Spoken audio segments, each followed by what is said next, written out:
Biblioteca del Fútbol llegamos hasta el Club de Estudiantes para asistir a la charla de Esteban Beckerman. Esperemos que sea de su agrado, que les guste y que conozcamos un poco la historia del primer estudiante, del primer club estudiantes de la Argentina.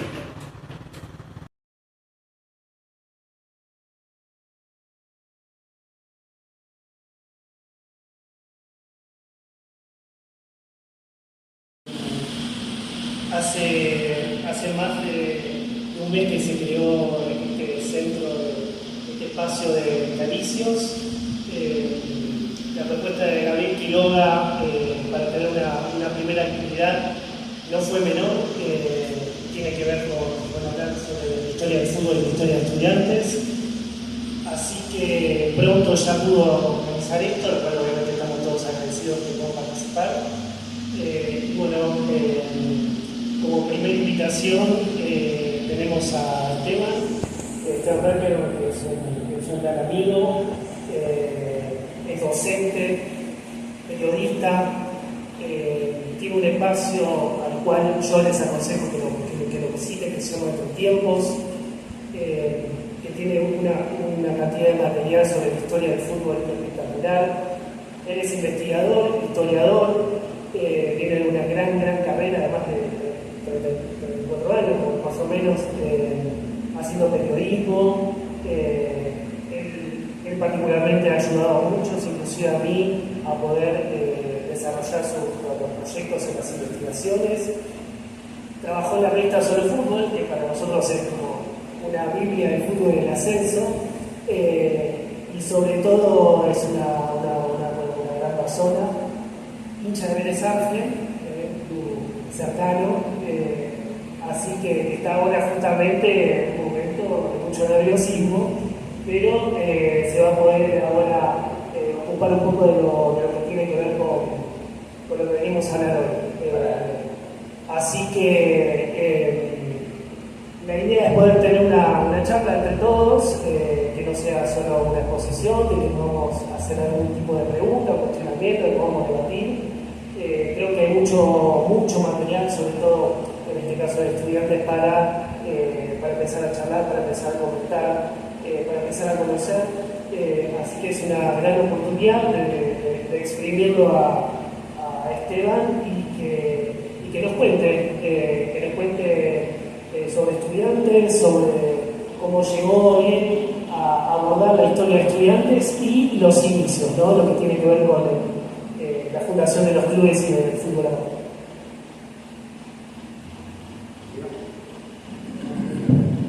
Bueno, gracias Ramón, gracias Gabriel y gracias a todos por estar acá. Pero más allá de expresar mi agradecimiento, mi alegría por estar acá haciendo algo que me encanta, quiero celebrar esto de que Estudiantes le esté dando cabida a sus vitalicios como para organizar este tipo de actividades. Y quiero celebrar también la presencia en esta charla de gente de otros clubes, ¿no? Me parece muy positivo, muy valorable que, digamos, en los clubes en general, quienes están, digamos, relacionados de algún modo con actividades que tienen que ver con rescatar el pasado de nuestras instituciones, puedan empezar a involucrarse en este tipo de iniciativas, dejar un poco de lado la camiseta o pensando también que pueden llegar a extraer experiencias, conocimientos y desafíos muy interesantes de eventos como este, más allá de que no se hagan en su club, ¿no? De hecho, justamente todo esto que hoy vamos a comentar acá empieza un poquito con la decisión de Gabriel Quiroga de participar de un taller de investigación histórica sobre fútbol que yo vengo dictando desde el año 2005 en distintos lugares.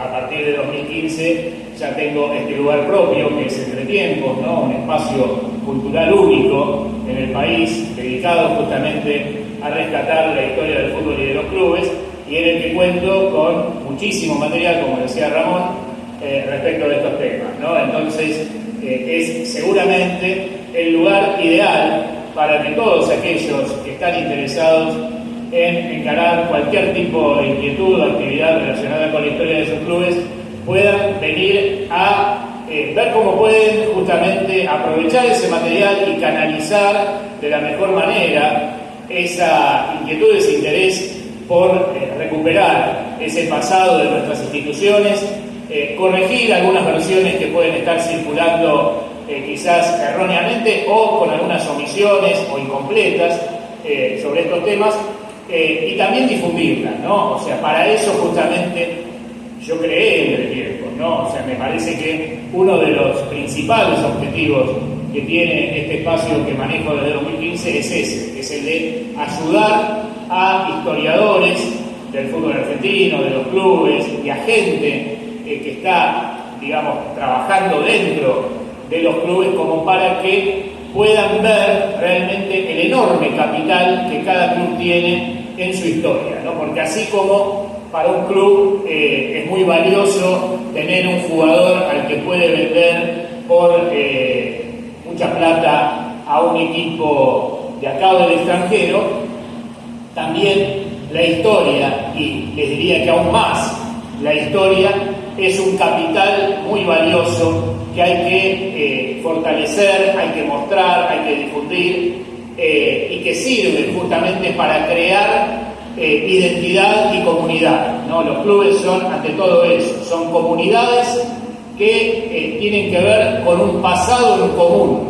¿no? Es decir, con la relación que se establece a lo largo del tiempo entre la gente que integra esa comunidad y la institución. Y por eso justamente es muy importante hacerle ver a quienes conforman esa comunidad todo lo que tiene de bueno ese pasado, todo lo que hay escondido en esa historia, y que quizás esas personas no saben porque, claro, por una cuestión de edad, lógicamente no vivieron un montón de esos acontecimientos, ¿no? Entonces, creo que el desafío es ese, porque en la medida en que generemos justamente este tipo de actividades, charlas, muestras, museos, todo lo que sirva para rescatar la historia de los clubes, vamos a poder justamente generar más ese sentimiento de pertenencia que es tan importante y que es lo que en definitiva sirve para que nuestros clubes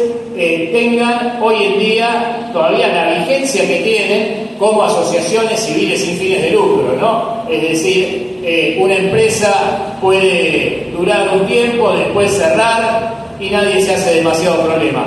Un club no puede cerrar. Un club es mucho más que un lugar en donde se trabaja para conseguir un rédito económico o un resultado deportivo. Un club es una comunidad que tiene una historia detrás, y esa historia justamente es lo que hace a un club fuerte para resistir cualquier momento de malaria, cualquier momento en el que quizás lo económico no venga bien, o lo futbolístico, lo deportivo no venga bien. Ahí es cuando justamente surge la fortaleza, digamos, del club como lugar histórico, como lugar que tiene justamente un valor muy grande para la gente desde lo histórico, porque es el momento en que uno se aferra justamente a esa historia para decir, bueno, esto va a pasar, pero mi club va a seguir siendo lo que a mí me da orgullo y lo que a mí me hace sentir parte de algo que me excede, ¿no? Que es una comunidad. Así que, bueno, una vez dicho esto, ahora sí, podemos empezar a hablar un poquito de la historia de Estudiantes, de lo que descubrimos con Gabriel, porque sinceramente tengo que empezar esta charla confesando que si Gabriel no hubiera venido al taller que dicto en Entretiempos, yo no sabría lo que actualmente sé de la historia de Estudiantes. No porque Gabriel me lo haya enseñado, sino porque gracias a que vino Gabriel y trajo como inquietud esta necesidad de poder llenar algunos espacios vacíos o baches que no entendíamos bien, digamos, cómo se daban, ¿no? En cuanto a la difusión de la historia del club, o sea que no sabíamos muy bien con qué se podía llenar. Pudimos empezar a investigar, a trabajar y a aprovechar ese material que tengo en entretiempos, que una cosa es que esté y otra cosa es que se lo aproveche, ¿no? Justamente. Para poder aprovecharlo hace falta que se involucre más gente en esto de participar de algún taller así o de venir a ver conmigo cómo podemos hacer para que de ahí surja algo, ¿no? Y bueno, justamente Gabriel hizo eso viniendo a este taller y nos pusimos a trabajar en la búsqueda de todo aquello que sirviera para entender, ya les digo, muchos interrogantes que nos planteaba la existencia de Estudiantes y sobre todo su devenir en las primeras décadas del siglo XX, ¿no? Porque sabíamos, por supuesto, que Estudiantes era un club que en sus orígenes había sido pionero, que había sido muy importante para el desarrollo del fútbol en la Argentina. Teníamos, digamos, varias ideas al respecto, algunas las terminamos de redondear, digamos, gracias a esta investigación que hicimos en el taller, pero por otro lado tampoco sabíamos muchas cosas que tenían que ver con la actividad posterior de Estudiantes, con por qué había tenido que fusionarse en 1930 con Sportivo Devoto, ¿no? Cierta decadencia que experimentó en los años 20. Y bueno, nos pusimos a trabajar sobre eso y gracias a ese trabajo empezaron a surgir datos que realmente nos deslumbraron y nos demostraron justamente lo bueno que es ponerse a buscar este tipo de material y ver cómo quizás desconfiando un poco de lo que uno cree saber y desconfiando un poco de las versiones que ya vienen circulando en libros, en notas, en revistas y demás sobre la historia de los clubes, podemos introducirnos en un trabajo de búsqueda o de investigación como este que hicimos y partiendo, ya les digo, de cero, ¿no? O de ver qué nos depara eso, encontrar un montón de datos desconocidos que cuestionan o que contradicen quizás esas versiones oficiales, pero también en muchos casos míticas o que no tienen que ver con la realidad de la historia del fútbol argentino y de los clubes, y cómo podemos ir llenando esos baches o vacíos, digamos, que se nos presentan a veces y que nos impiden entender bien esa historia que estamos investigando o de la que algo sabemos, pero muchas cosas no. Y entonces fueron apareciendo, ya les digo, un montón de datos, un montón de situaciones, y también yo quería empezar esta charla, por eso mismo, pidiendo perdón un poquito por este suplemento que publiqué a mis 24 años sobre la historia de Estudiantes en una revista llamada El Hincha del Ascenso, de la que participó acá el amigo Juan José Astro, como joven periodista que era, cubriendo la final, aquella famosa entre Estudiantes y Almagro, ¿no? la de la goleada, porque en este suplemento yo trabajé con las fuentes que tenía disponibles en ese momento. Piensen, año 96, ¿no? Internet no existía. Entonces, uno trabajaba con este tipo de material, ¿no? Recortes de archivo. Por ejemplo, esta nota de la revista El Gráfico sobre la gira que hizo Estudiantes por Brasil en 1910, perdón, 1910. Y bueno, otros que en algún caso ya está roto, ¿no?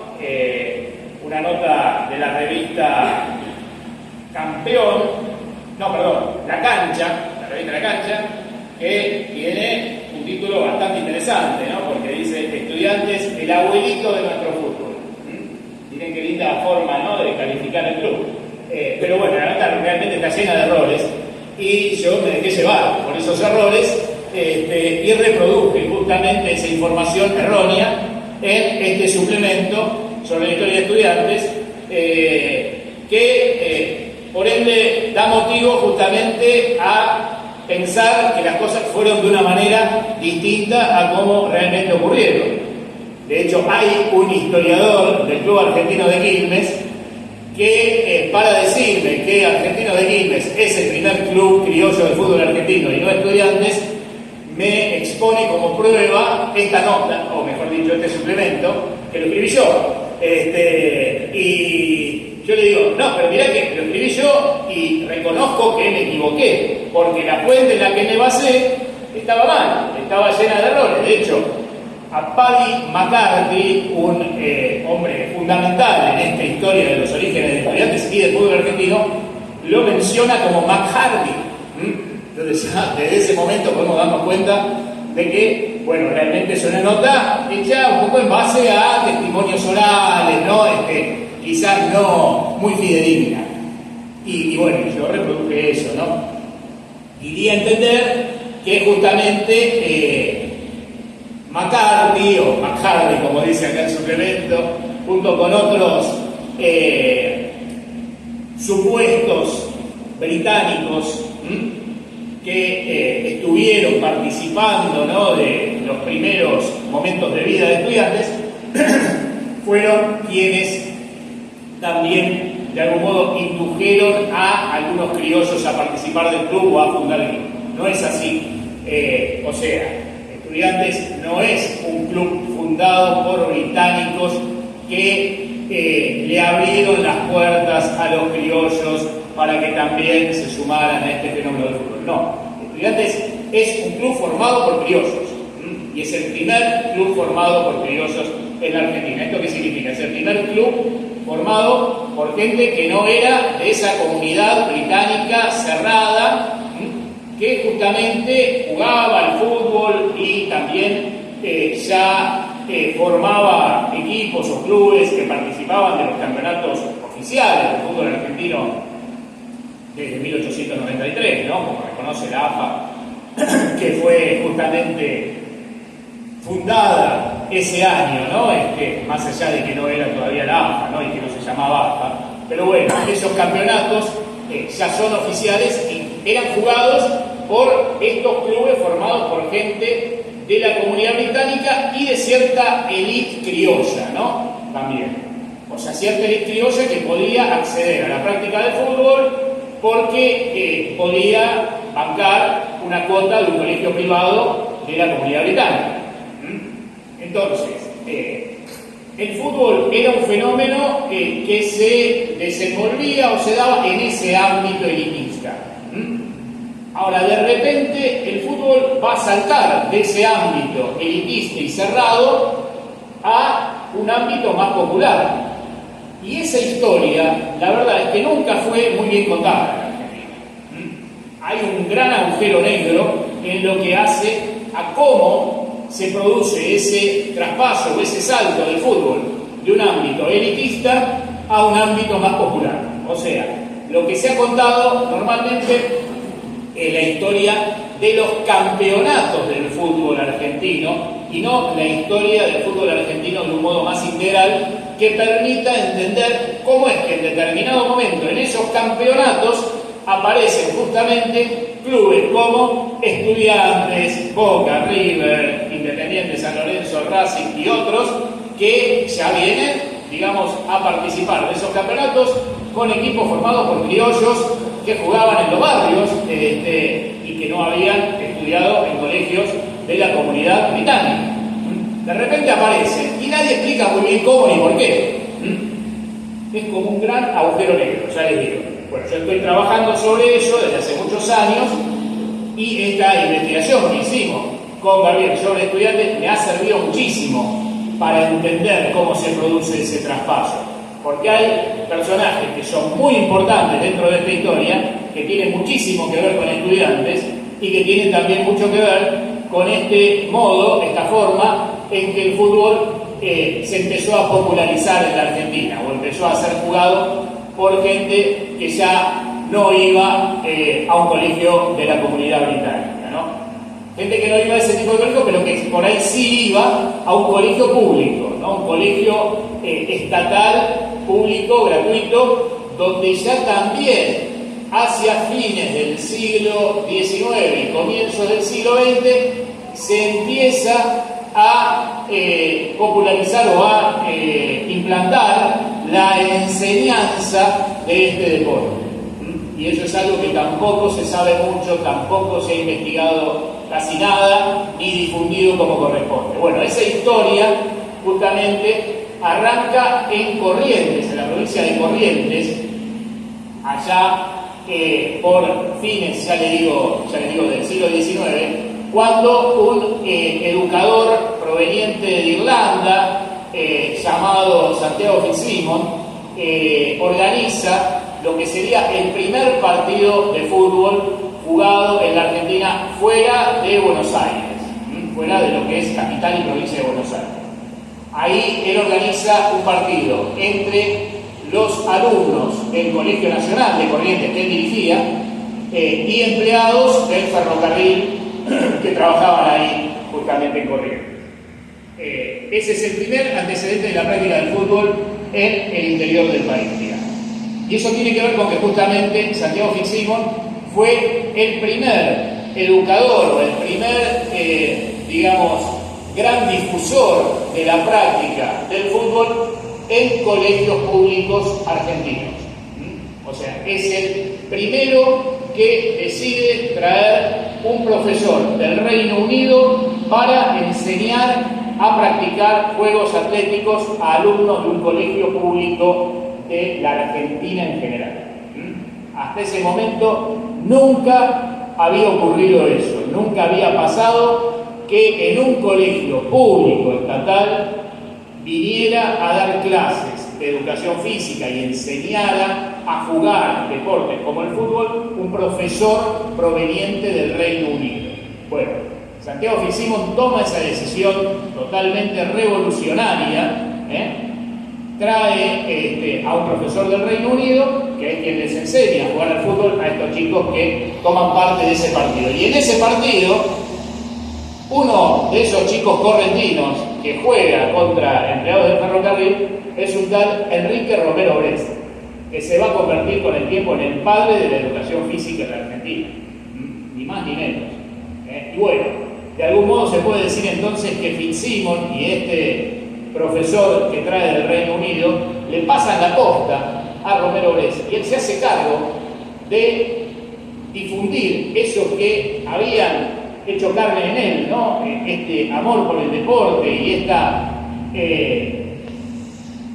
situación en la que él veía un gran beneficio que traía esa práctica del deporte a más gente, ¿no? Y bueno, eso lo va a hacer Romero Brest primero como profesor también de educación física y de juegos atléticos en, por ejemplo, el Colegio Nacional Central, que es el actual Colegio Nacional Buenos Aires, designado para ello justamente gracias a una medida que toma Fitzsimons después de ser designado como inspector de educación a nivel nacional. Ahí es cuando Fitzsimons decide trasplantar un poco esta experiencia que él había creado o generado en Corrientes a todos los colegios nacionales y normales del país. O sea, él lleva la enseñanza de juegos atléticos, incluido el fútbol, a colegios de todo el país, como inspector de educación. Y en ese trance, digamos, de designar profesores, que no había muchos, para la práctica de estos deportes, uno de esos maestros es justamente Enrique Romero Brest, que había jugado, como decíamos, ese partido en Corrientes. Y Romero Brest entonces va a ser quien les enseña a jugar al fútbol a los chicos o a los alumnos del Colegio Nacional Buenos Aires, que allá por fines del siglo XIX, allá por 1898, van a fundar un club con un nombre que tenía que ver con lo que ellos eran, porque eran estudiantes. Entonces fundaron el primer club atlético de los estudiantes, porque así se llamaba de entrada, del país, que después pasó a ser el Club Atlético Estudiantes, y que el Club Atlético Estudiantes era el único. Por eso estudiantes se llama así, Club Atlético Estudiantes a secas, no estudiantes de La Plata o de tal otro lado. No de llamarlo Estudiantes de Buenos Aires, una convención que surge con el tiempo para diferenciarlo justamente el de La Plata y de otros clubes, ¿no? Pero bueno, en definitiva, estos alumnos que iban al Nacional Buenos Aires tenían esta posibilidad de jugar al fútbol gracias a esa medida dispuesta por Fitzsimons y también por el presidente Roca, que en su intención de generar un nuevo ser nacional, ¿no? De generar un nuevo tipo de argentino y una nueva identidad nacional, también se empieza a preocupar por esto de que en los colegios públicos se implemente la enseñanza de la educación física y de juegos atléticos. E inclusive se dispone mediante un decreto que en todos los clubes exista un club atlético, o sea, que los propios alumnos de cada colegio formen ahí dentro un club atlético para la práctica de deportes como el fútbol. O sea que esta expresión club atlético que vemos hoy en día difundida en la mayoría de los clubes del fútbol argentino no surge porque a los chicos que lo fundaron se les ocurrió llamarlos así. Surge porque había un decreto en el que a los alumnos de los colegios secundarios públicos se les proponía o se los estimulaba para que crearan un club atlético que representara a su colegio. Y así surgen clubes dentro de los colegios que al día de hoy siguen existiendo, como por ejemplo el Club Atlético Uruguay, en Concepción del Uruguay, formado como club atlético del colegio al que iban los fundadores de ese club. Y bueno, esa iniciativa entonces se reproduce en un montón de lugares, ¿no? Por ejemplo, el Colegio Nacional de Buenos Aires, el Colegio Nacional Central en aquel momento, donde un grupo de jóvenes crean este club de los estudiantes, ¿no? Bueno, así como ellos, también en otros lugares, más o menos por la misma época, un poquito después, estudiantes de otros colegios públicos o del mismo Colegio Público Nacional Buenos Aires van a crear otros clubes, ¿no? Por ejemplo, en Avellaneda, ya en 1901, un exalumno del Nacional Buenos Aires promueve la creación de un equipo llamado Colorados Unidos, que es lo que va a dar lugar después a Racing. Es el primer, digamos, club de fútbol o equipo de fútbol de Avellaneda.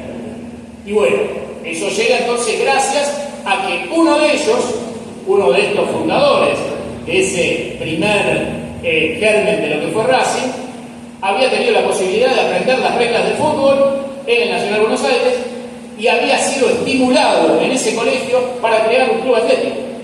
Entonces, ahí cierra todo.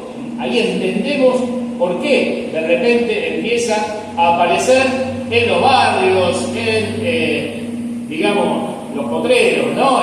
Grupos de chicos que más allá de querer simplemente jugar al fútbol o jugar a la pelota con los pies, sentían ya esa necesidad o esa inquietud de fundar un club atlético, ¿no? Y de empezar a participar de competencias que primero, por supuesto, no eran oficiales, ¿no? Primero eran competencias barriales, ¿no? O sea, de hecho, un club ya era considerado tal o se consideraba fundado desde el momento en que tenía dos cosas fundamentales y nada más, que eran un poco de papel y un sello de goma.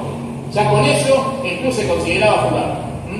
Con tener un sello de goma y un poco de papel donde invitar a otros equipos de la zona o desafiarlos, ¿no? Para jugar partidos ahí en el barrio, ya existía el club. O sea, todos los clubes que hoy en día conocemos como grandes del fútbol argentino y, digamos, clubes muy importantes a nivel internacional, empezaron así. O sea, ninguno nació grande.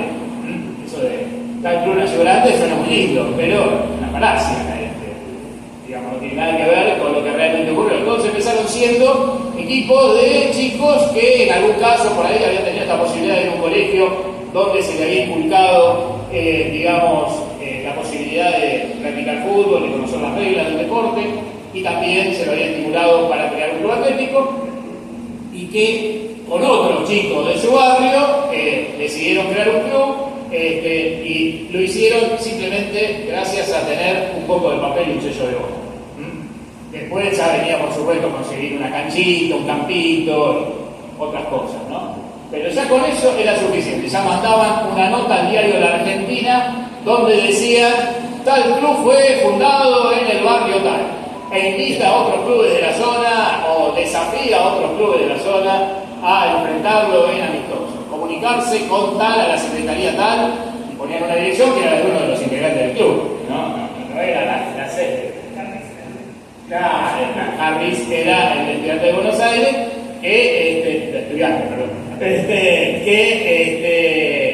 era en definitiva el que ponía la casa para que llegara la documentación, no es que el club tenía una sede, ni mucho menos. Y bueno, así empezaron todos, ¿no? Y bueno, Estudiantes surge justamente antes que cualquier otro de esos clubes formados por criollos en el ámbito de un colegio público, ¿no? Y surge gracias a que a ese colegio público iban chicos que empezaron a jugar al fútbol ahí gracias a las lecciones que les daba Romero Brett, pero también porque uno de los chicos que estudiaban ahí en el Nacional de Buenos Aires era Juan Fitzsimons, el hijo de Santiago, o sea, uno de los hijos de Santiago, ¿no? Recién hablábamos justamente con Sergio Caminsico, un historiador del fútbol de Campana que está acá presente, de cómo, por qué Santiago Fitzsimons, allá en Corrientes, había sentido esa necesidad de empezar a estimular a los chicos a que hagan deporte y de implantar la enseñanza de deportes y juegos atléticos gracias o trayendo a un profesor desde el Reino Unido. Y claro, es muy simple entenderlo, ¿no? Siendo uno padre, es muy posible o fácil inferir que él se había casado, que como él se había casado con una correntina y había tenido chicos nacidos en Corrientes, que estaban ya en edad de practicar deportes, se dio cuenta de que lo mejor que podía hacer por esos chicos, más allá de darles educación, era darles también la posibilidad de practicar deportes. Y bueno, por eso, en gran medida seguramente, trajo a esos o a ese profesor del Reino Unido para que enseñara a jugar al fútbol ahí en Corrientes a los chicos del Colegio Nacional de Corrientes. Y bueno, justamente Juan Fitzsimons, que había empezado también a jugar al fútbol ahí en Corrientes, estaba para el momento de la fundación de Estudiantes estudiando ahí en el Nacional Buenos Aires y fue uno de los grandes propulsores de la fundación del club, ¿no? Fue de hecho el primer presidente de Estudiantes. Y bueno, fue un gran continuador entonces de esta obra de su padre, porque digamos está íntimamente ligado a la posibilidad de que el fútbol tuviera este salto a ámbitos más populares, ¿no? Y acá Ramón me contaba que hay una carta de Juan Fitzsimons que mandó al club él mismo un día antes de morir, en la que cuenta todo esto, ¿no? O sea, cómo justamente fue el origen de Estudiantes, ¿no? Que se habían juntado, que eran jóvenes de los últimos años de cursada, imagínense que tenían 15 o 16 años, y se juntan con Néstor González, con el profesor Juan Matardi, porque hizo también, como decía Esteban, los profesores tenían mucho que ver. Alguien se le suma después. Pero tenía mucho que ver en lo que era la conformación de los clubes y con una pelota empiezan a jugar. Así que ahí es donde los jóvenes comienzan la historia de los clubes con esa edad, ¿no? Claro. Y bueno, digamos, ahí ya entonces se crea Estudiantes y enseguida se le suma justamente Paddy McCarthy, que era un irlandés aventurero, ¿no? Que había llegado al país como polizonte en un barco, ¿no? O sea, un poco ganándose el pasaje con su trabajo, y que andaba por la zona del puerto, un poco vagabundeando, ¿no? Y bueno, terminaría siendo uno de los grandes difusores no solamente del fútbol, sino también del boxeo en la Argentina, ¿no? Pero eso viene ya después de que estos chicos criollos deciden fundar Estudiantes. Ya igualmente en el primer partido que juega Estudiantes oficialmente está en el equipo Paul McCarthy, que venía jugando con ellos ya desde antes, ¿no? Pero bueno, lo importante es destacar que dentro de lo que es el núcleo fundador de Estudiantes eran todos criollos, ¿no? O sea, podían tener algunos apellidos de origen británico, pero habían nacido todos acá en Argentina, y así como estaban los que tenían, ya le digo, apellido de origen británico, Fitzsimons, estaba Tristán González, por ejemplo, ¿no? ¿Y quién era Tristán González? Era un muchacho de Campana, por eso lo tenemos a Sergio acá, que escribió este libro llamado Entreverados con los Grandes, en el que se dedica un capítulo a la vida de Tristán González, que, bueno, llega allá por 1882 al mundo, ¿no? En la capital federal, pero que al poco tiempo con su familia se radica en Campana porque su papá trabajaba como inspector de calles de la municipalidad de Campana. Y después de cursar toda la primaria ahí, viene a estudiar en el Colegio Nacional de Buenos Aires junto con estos otros fundadores de Estudiantes.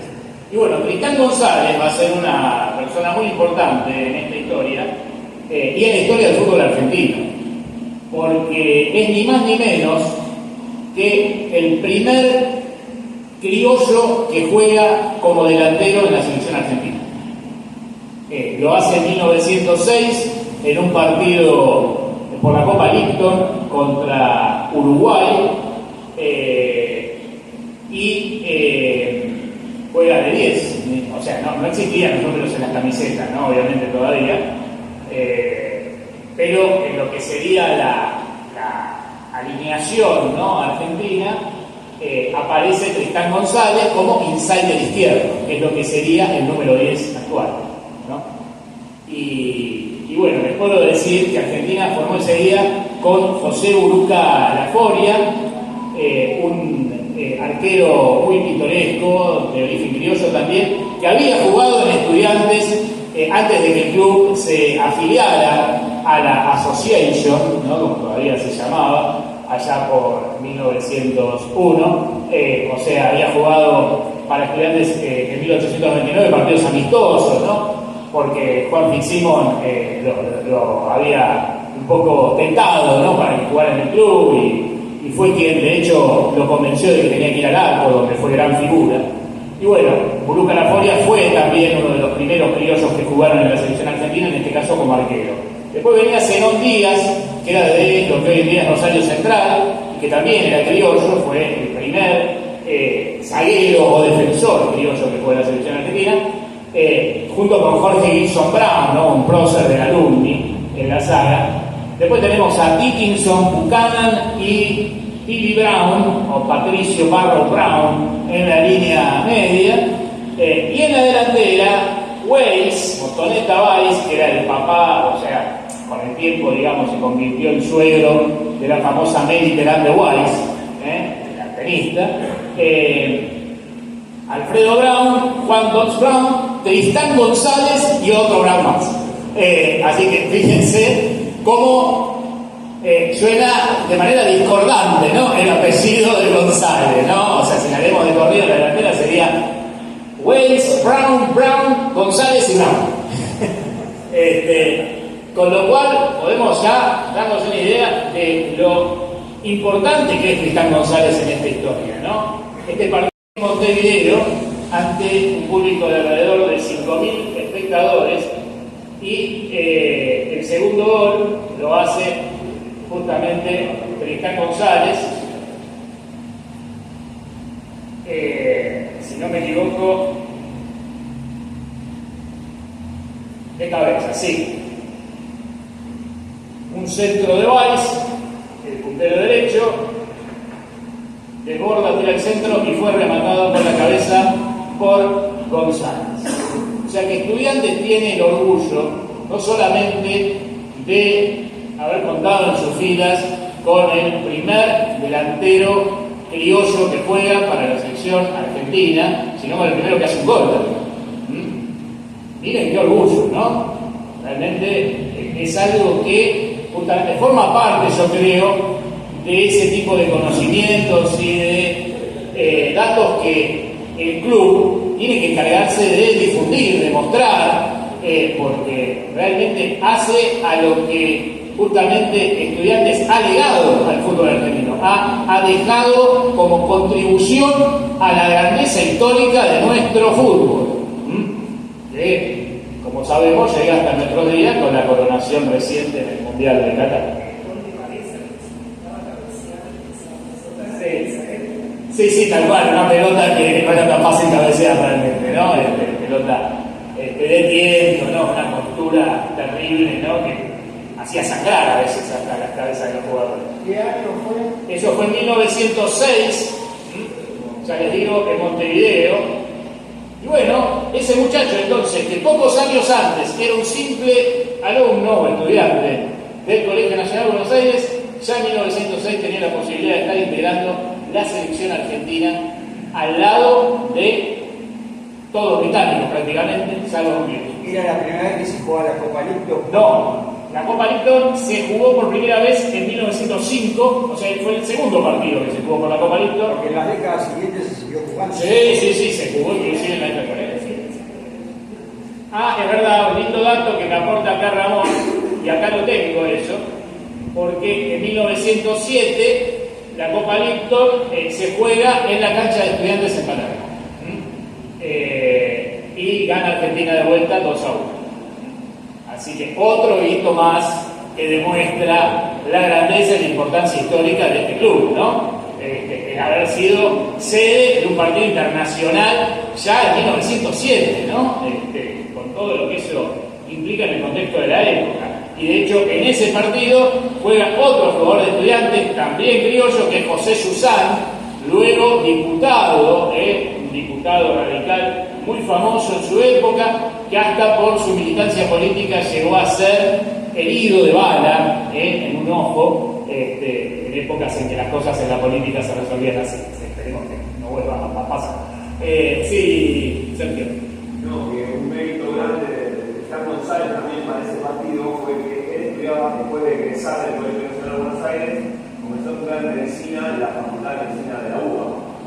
Y en 1905 hubo una huelga en la UBA que cerró sus puertas directamente, y él, para poder continuar con su carrera, se fue a estudiar a Córdoba, a la Universidad de Córdoba. Entonces, en 1906, cuando jugó ese partido para la selección argentina, ya estaba estudiando en Córdoba. Y venía a veces a jugar los partidos de Estudiantes y iba a jugar ese partido de la selección argentina de Córdoba, donde después se recibió de médico allá. Claro, esto demuestra justamente cómo hay que generar esta sinergia, ¿no? Este tipo de eventos o encuentros que sirven para esto, ¿no? Para que nos complementemos, nos potenciemos mutuamente con este tipo de informaciones, porque ninguno tiene toda la verdad, ni toda la información, ni todo el material que hace falta. Y muchas veces, como vemos, hay que salir a buscarlo fuera del club. Hay que salir a buscarlo con gente que no es de nuestro propio club, pero que nos puede aportar datos, materiales, en definitiva, contenidos muy interesantes que sirven para reflejar lo que pasó en la historia del pueblo. Creo que ahí lo profesor Magdalena. Al doctor Magdalena. Que dice, sobre todo inclusive se usa también para la veterinaria. Ese es Maximiliano. Sí. Además, Ricardo González, cuando se fue a Córdoba, fue uno de los fundadores de la Asociación Cordobesa de Fútbol, la primera asociación cordobesa. Claro, por eso, fíjense el efecto cascada, ¿no? Que genera esta posibilidad de que alumnos de un colegio secundario público tengan la posibilidad de practicar fútbol ahí, ¿no? Porque surge Estudiantes, pero a su vez los fundadores de Estudiantes, cada uno por su lado, también van a seguir difundiendo el fútbol en otros lugares, como lo va a hacer Tristán González en Córdoba y en Campana.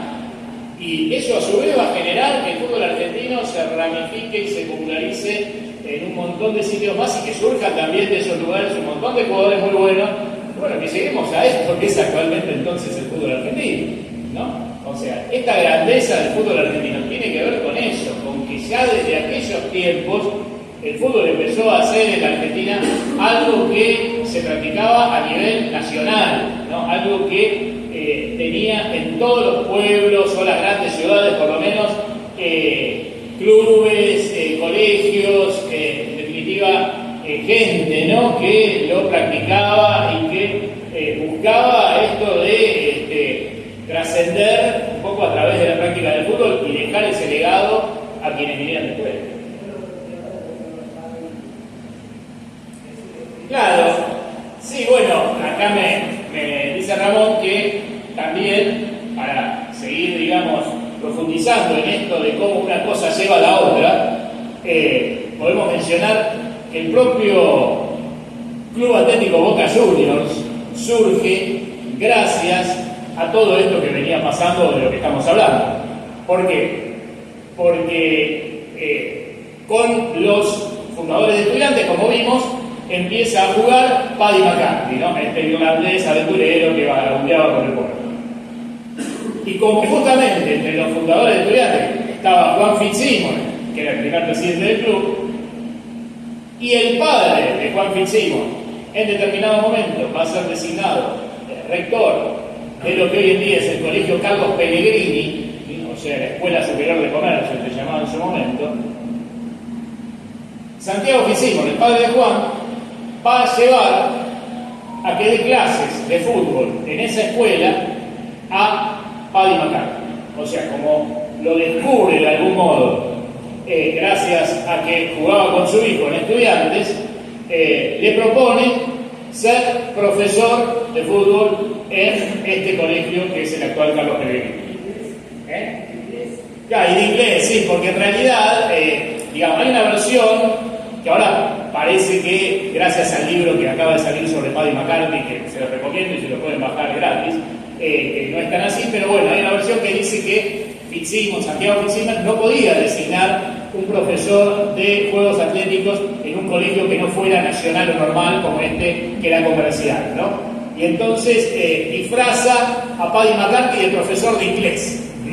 O sea, lo designa profesor de inglés para que pueda dar clases de algo, y en realidad da clases de fútbol. Y bueno, gracias a ello empiezan a jugar al fútbol como alumnos de este colegio, de la Escuela Superior de Comercio, 3 chicos del barrio de La Boca, que por ese motivo se van a apasionar por este deporte, van a sentir la inquietud o el impulso de fundar un club, y en 1905 en un banco de la Plaza Solís, junto con otros muchachos del barrio, fundan el Club Atlético Boca Juniors. Pero fíjense cómo realmente todo lleva a todo, ¿no? Y nada se explica por sí solo. Todo tiene que ver con un contexto y con una historia anterior, ¿no? Entonces, para entender justamente estos hechos históricos que tienen que ver con nuestros clubes, es necesario entender la historia del fútbol argentino en general y la historia de otros clubes. Es lo que tratamos de hacer justamente haciendo estas investigaciones en entretiempo, ¿no? Con gente que se acerca de cada club. Y bueno, así entonces vamos a ver cómo ya para comienzos de los años 10, Estudiantes es un club ya de los más importantes del fútbol argentino, ¿no? Empieza a jugar en primera en 1904 por simple promoción, o sea, era un club que de algún modo les caía bien a los británicos o los que manejaban la Association, y un poco también había sido tomado, digamos, bajo su ala por el propio presidente Roca. O sea, Julio Argentino Roca favoreció el desarrollo de Estudiantes porque justamente fue quien le dio al club lo que fue el primer subsidio que recibió un club deportivo en la Argentina, ya no solo de fútbol. O sea, nunca antes el Estado argentino había ayudado con plata a un club deportivo. El 31 de octubre de 1900, por boletín oficial, sale esta decisión de Roca que dice contribuir con la suma de 500 pesos moneda nacional para los gastos que ocasione el alambrado necesario en el terreno que ocupa el Club Atlético de Estudiantes, y entre paréntesis pone el Colegio Nacional Central de la capital, que es el Nacional de Buenos Aires. Bueno, pasa en consecuencia al Ministerio de Hacienda para que se sirva a disponer, se entregue por Tesorería General a la orden del presidente del Club Atlético de Estudiantes, señor Juan Fitzsimons, la expresada suma y poco más y calidad.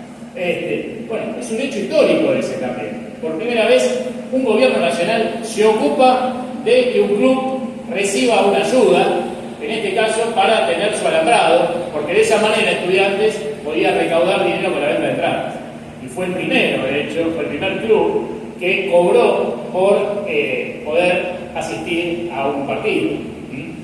Justamente porque como eran criollos y no eran de la clase alta, necesitaban recaudar dinero para, digamos, hacer frente, ¿no?, a todos los gastos que implicaba la participación en los campeonatos, ¿no? Y de hecho, bueno, al año siguiente, o sea, pocos meses después, en realidad, de esta decisión de Roca, Estudiantes ya se afilia a la Association y empieza a participar en los campeonatos de segunda división, ¿no?, como lo va a hacer también en 1902 y 1903. Y ya en 1904, como les decía, lo promueve, o sea, pasa a jugar en primera división. Pero antes de eso, hay otro hecho importante, que yo desconocía también por completo, que es que en 1903 se crea una nueva división en el fútbol argentino, que es la tercera división, lo que hoy sería, digamos, la B Metropolitana. Y esta nueva división, que no tiene nada que ver con una tercera escolar que ya existía antes y que era solamente para alumnos de colegios menores de 17 años, que ya existía desde 1900, esa tercera división tiene como su primer campeón a Estudiantes. O sea, ese es el primer equipo campeón del club de la historia, el que gana el campeonato de tercera división de 1903. Y sería el Estudiantes C, que gana ese título con 16 victorias, 4 empates y solamente una derrota. Perdón. A ver. No, 11 victorias, 4 empates y una derrota sobre un total de 16 partidos. Ahí está. Y bueno, Estudiantes en ese campeonato de tercera, como era común en esa época, había presentado dos equipos, el C y el D, Estudiantes C y Estudiantes D. Porque antes estaban los que jugaban en segunda y en primera. Entonces, estos serían equipo C y equipo D, que no tenían límite de edad. Y bueno, en ese campeonato participaban otros clubes que ya no existen más, digamos, de los actuales no queda ninguno, o mejor dicho, ninguno de estos sigue jugando fútbol en la actualidad, pero bueno, eso no quita que Estudiantes ese año haya sido el primer equipo campeón del fútbol argentino formado íntegramente por criollos, o casi íntegramente, porque no tenemos realmente la formación. Estamos tratando de conseguir con Ramón el plantel de Estudiantes que ganó ese título, pero es muy fácil inferir que la gran mayoría eran criollos. Entonces, si bien el primer campeón de primera criollo del fútbol argentino es Racing, no se sigue diciendo y se va a seguir diciendo que es Racing en 1913, el primer equipo que gana un título oficial de cualquier división o cualquier categoría en el fútbol argentino con criollos en su formación es Estudiantes en este campeonato de tercera división de 1903.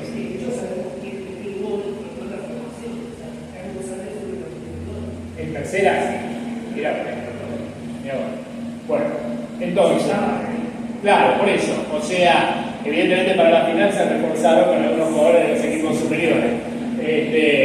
Pero bueno, la cuestión es que Estudiantes gana ese título de tercera, ¿no? Ya antes había estado cerquita, ¿no? De ganar alguna copa y algún campeonato, ¿no? Por ejemplo, en 1902 había sido subcampeón tanto en el campeonato de segunda como en la Copa Bullrich, que era la copa por eliminación que jugaban los equipos de segunda división.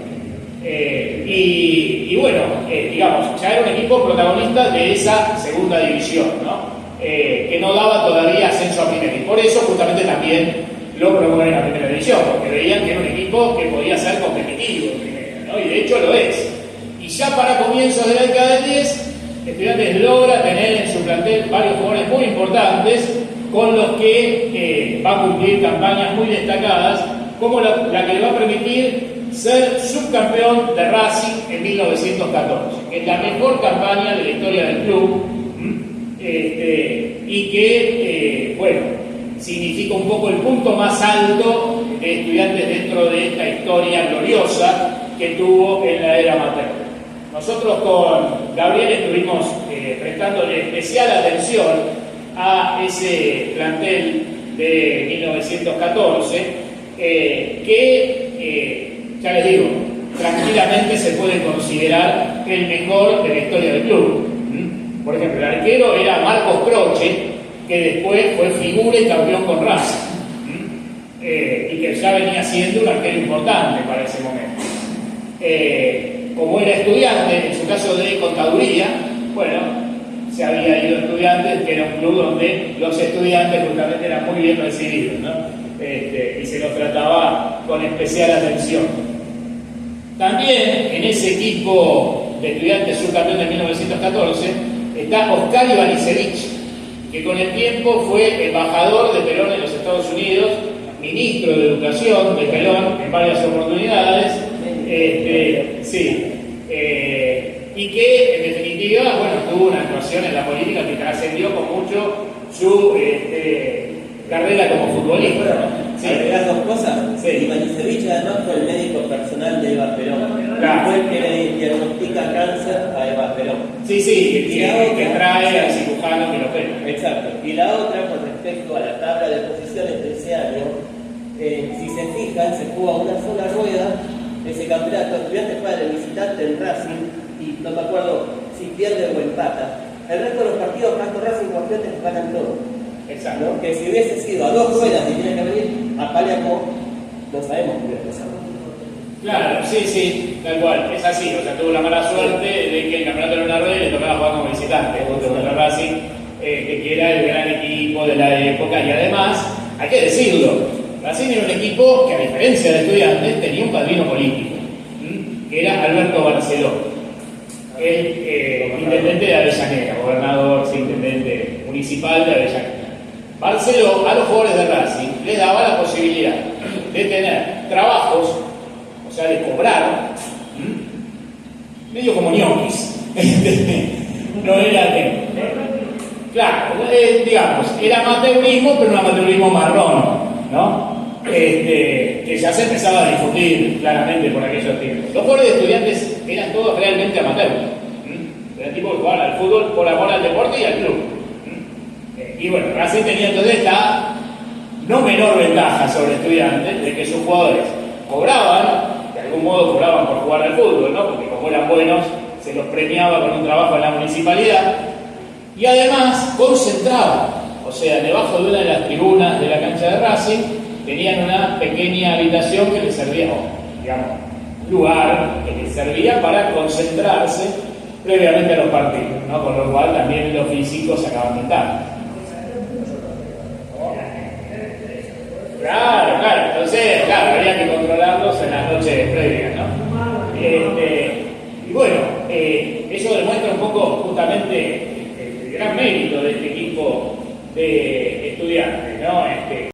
De la Copa Competencia contra Peñarol, otro hito importante en esta historia que no puede faltar en un museo del club, ¿no? Porque es una final inconclusa.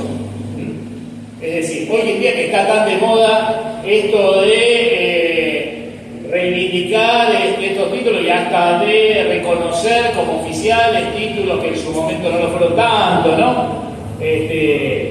O que, bueno, quizás se puede resolver algo sobre alguna cuestión inconclusa del pasado. Estudiantes podrían pedir perfectamente jugar con Peñarol esa final inconclusa de la Copa Competencia de 1910, a ver quién gana ese torneo internacional, ¿no? Porque hasta el día de hoy quedó así, inconcluso.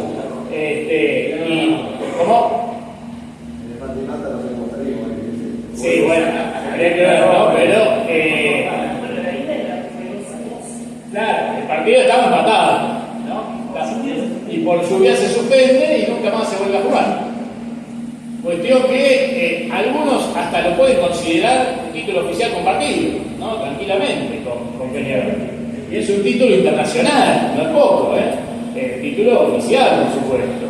Así que, bueno, otro motivo de orgullo más para el club, ¿no? Pero como les decía, en 1914 se produce esta situación de la campaña del club, que realmente es el punto más alto, ¿no?, de Estudiantes en su historia futbolística. Pero hay otra situación que también se da en 1914, que es también motivo de orgullo para el club, y que es que por primera vez ese año un equipo argentino le gana a uno proveniente de Inglaterra en la Argentina. Y el gol con el que el combinado norte, una selección de jugadores de clubes de la zona norte, podríamos decir, le gana al Exeter City, equipo de segunda división de Inglaterra que viene de gira por el país ese año, lo hace un jugador de Estudiantes. Lo hace Alberto Ochandío, que con el tiempo fue diputado nacional, diputado por la provincia de Buenos Aires. Hoy en día hay una localidad de la provincia de Buenos Aires que se llama Ochandío, en homenaje a él, que existe actualmente. Y bueno, ese combinado norte entonces fue el único equipo que le ganó al Exeter City en esta gira, en el primer partido que jugó el Exeter City acá, y el gol lo hizo Ochandío, curiosamente también de cabeza. Otra vez. Y bueno, en ese partido juega, además de Ochandío, para esta especie de selección o combinado norte, Maximiliano Susán, que es otra de las glorias de Estudiantes, por supuesto, en este periodo amateur, acaso la máxima, ¿no? Autor de innumerables hazañas y goles en los partidos de Estudiantes y de la selección argentina durante estos años, y sobre el que tenemos un montón de información realmente, por suerte, que hemos encontrado hasta la partida de nacimiento, el acta de bautismo de Max Susán, curiosamente también en Corrientes nace, o sea, una provincia muy ligada al club, evidentemente, la provincia de Corrientes, hijo de un inmigrante austríaco y una correntina también, ¿no? O sea, que otra vez Corrientes presente en la grandeza de Estudiantes y del fútbol argentino. Y bueno, Max Susán, un hombre que llegó a jugar, acá tengo la cifra, ¿no?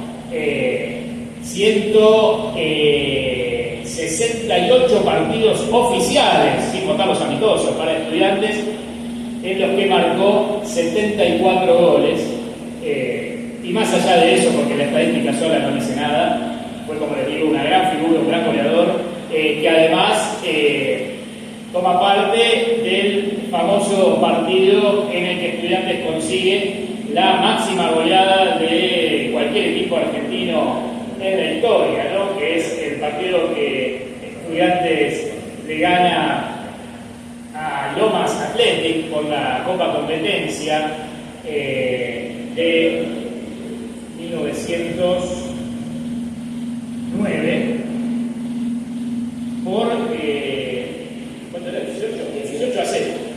18 a 0 con 12 goles de Susán. Sí, acá tengo una síntesis de ese partido que está bastante borrosa, lamentablemente.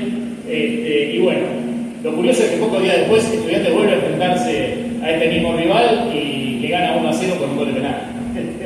O sea, claramente fue muy anormal lo que pasó ese día, pero bueno, quedó en la historia también, ¿no? Y apuestas. ¿Cómo? Estaban las apuestas.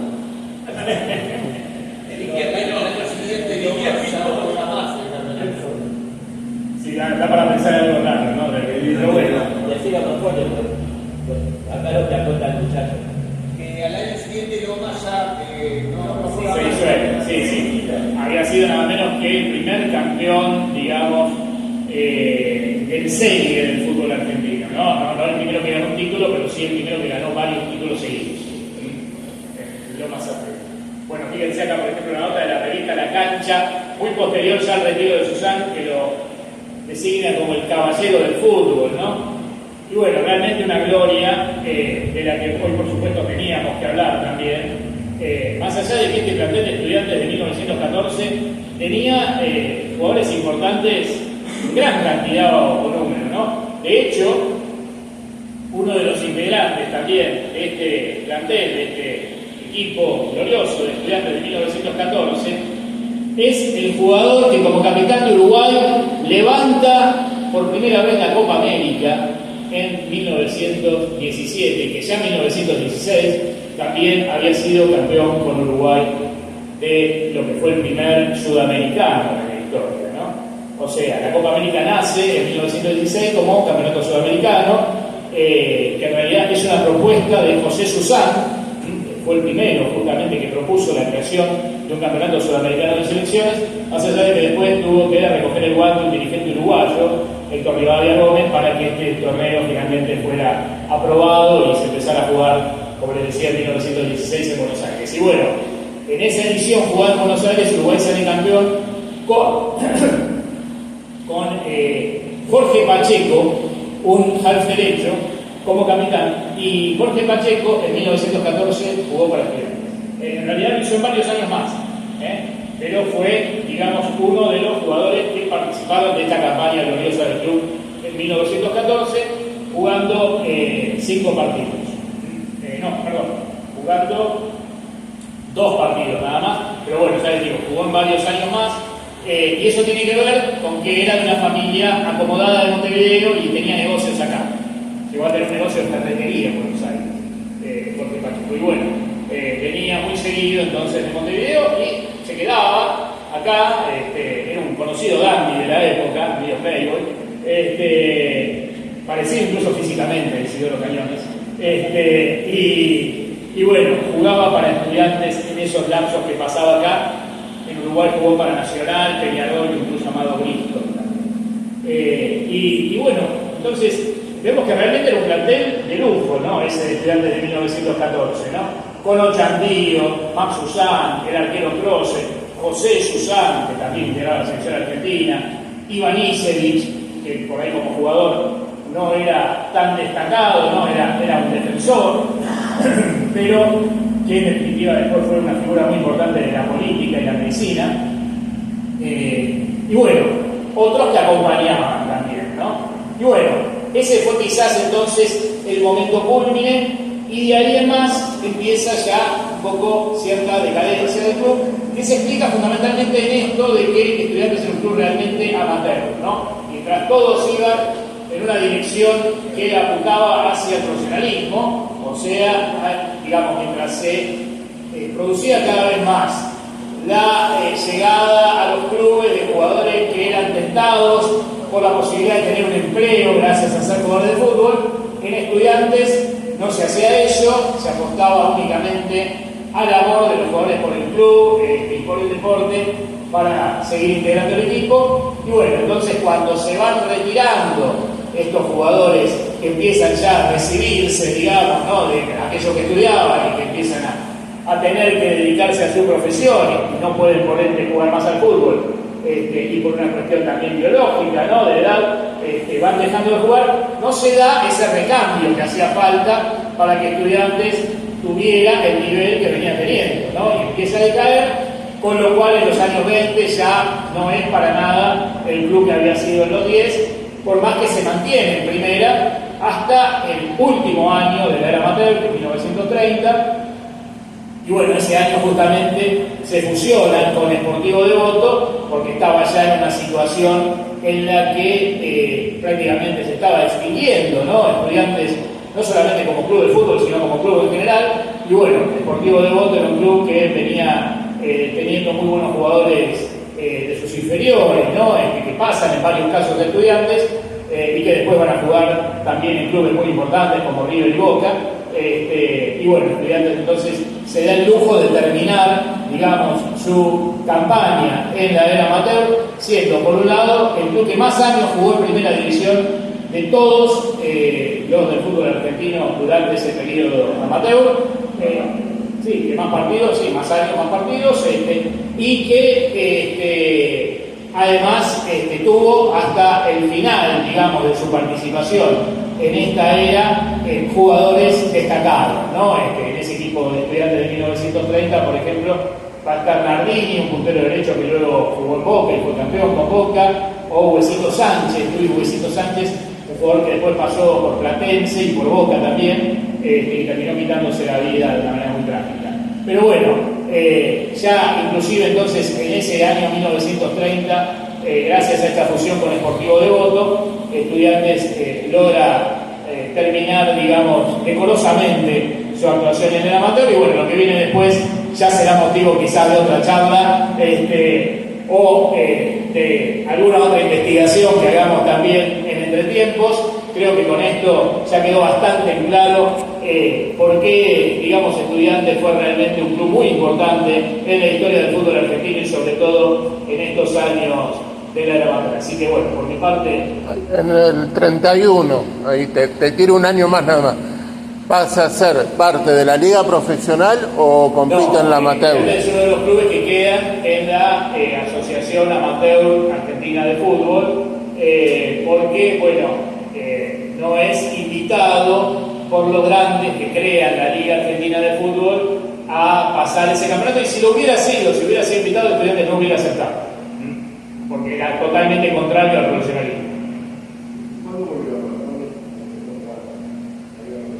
La liga, o sea, campeonatos profesionales de segunda división empieza a jugar en 1943, porque en 1943 es el año en que la segunda división en la Argentina pasa a ser profesional.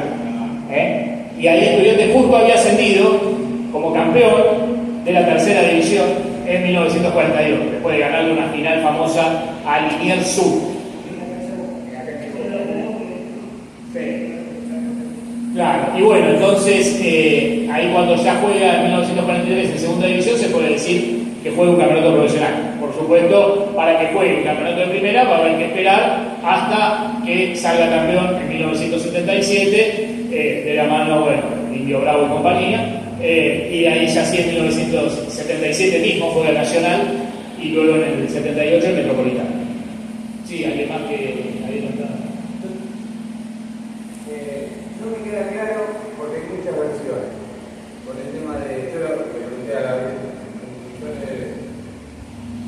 no elige, ahora usted dijo que no le invitan a estudiantes. Claro, es así. Que tampoco pide, Tampoco que no quería. No quería. Sí, claramente con las declaraciones que hacía el presidente de Estudiantes en aquel momento, Silvio Serra, es muy, digamos, claro que estaba totalmente en contra. Yo también había escuchado otra versión de tanto a Estudiantes como a Sportivo Barracas los invitan y los dos deciden no participar. Bueno, yo tengo la versión de que Sportivo Barracas fue el único que fue invitado y no quiso entrar dentro de la liga. Lo que pasa es que Estudiantes venía justamente de un proceso de decadencia, ¿no? Entonces, por eso quizás no era tan atractivo como club para los grandes, porque ya venía de varios años de estar cayendo en picada. Pero tampoco lo pidió. Tampoco lo pidió. La fusión con el Sportivo de Devoto hace que Estudiantes haga bien la Avenida Beiró en ese momento. Claro, Estudiantes pasa a jugar en la cancha de Sportivo de Devoto. Sí. Que después, bueno. Sí, va. algo diferente. Claro. Yo tengo una. Sí, sí. Quedé caliente con el partido de. ¿Con qué? Sí, viste, me está criticando. No, porque ahora la quiero jugar. Y sí, claro. No, ahora la quiero jugar. Aparte nadie la pierde antes de jugarla, ¿no?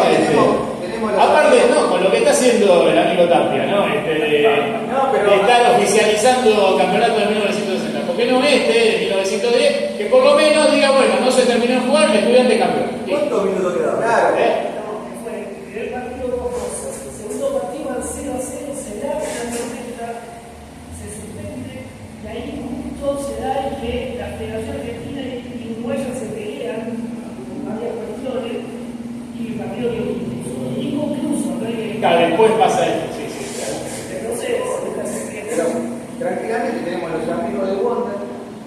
Claro, bueno, no mencioné justamente los amistosos como Wanderers que adoptan los colores de Estudiantes. Podemos llevar más gente y todo, yo la quiero jugar.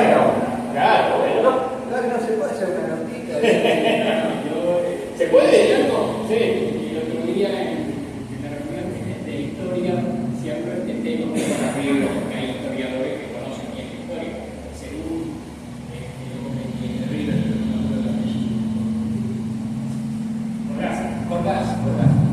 túnel, como la Copa estaba en Buenos Aires, se la agarró a estudiar. Y qué raro, ¿no? Y la vengan a buscar. Y lo que vi en aquel momento se la retiró, se la llevó. Hoy está, como dicen acá, sin determinación. Pero Estudiantes habría arrebatado la Copa como que la había ganado. Lo que en aquel momento se dio. Llegamos en esta Copa Competencia la organizaba la Asociación Argentina. Los clubes uruguayos, digamos, tenían como invitados, ¿no?, a jugar la final. Claro, solamente para la final, después de ganar su serie uruguaya. Entonces, así como lo organizaba solamente la Asociación, digamos, Argentina, que se llamaba en aquel momento Asociación Argentina de Fútbol, hoy en día la AFA podría unilateralmente resolver como campeón de Copa Competencia de 1910 Estudiantes. Por lo menos la sección argentina. La llave argentina la ganó. Sí, porque jugaba el campeón argentino con el campeón uruguayo. Tal cual. O sea, Exacto, sí, es el primer antecedente de la Copa Libertadores, ¿no? Primera competencia, además, la Cup Tie Competition, esta Copa Competencia de la que estamos hablando, es la primera Copa Internacional de clubes que se juega a nivel mundial fuera del Reino Unido. O sea, antecesora de todas las copas internacionales de clubes que existen a nivel mundial. O sea, tanto de la Libertadores como de la propia Champions League o Copa Europea de Campeones, ¿no? Así que un torneo muy importante realmente, ¿no? Tranquilamente se podría jugar. quedaron varias inconclusas. Mirá, están pasando cosas que permiten alentar la esperanza de que se juegue. Así que, ¿por qué no? Sí, Sergio. Esteban, Cristian González fue también goleador del torneo de Primera en 1905. ¿Habrá sido el primer goleador criollo también del fútbol argentino? Sí, seguro. Sí, seguro. Ya sin buscar el dato, te lo confirmo. Sí. Por eso, es tanto lo que hay para mostrar y para contar, ¿no? Como motivo de orgullo del club, que es ya realmente creo muy necesario que Estudiantes tenga de acá al menor tiempo posible un museo o algo, digamos, que sirva para exponer esta grandeza, ¿no? Así que les dejo el guante para que lo recojan y ojalá se pueda convertir en una realidad. Sería hermoso realmente estar de acá un tiempito asistiendo a la inauguración del Museo de Estudiantes.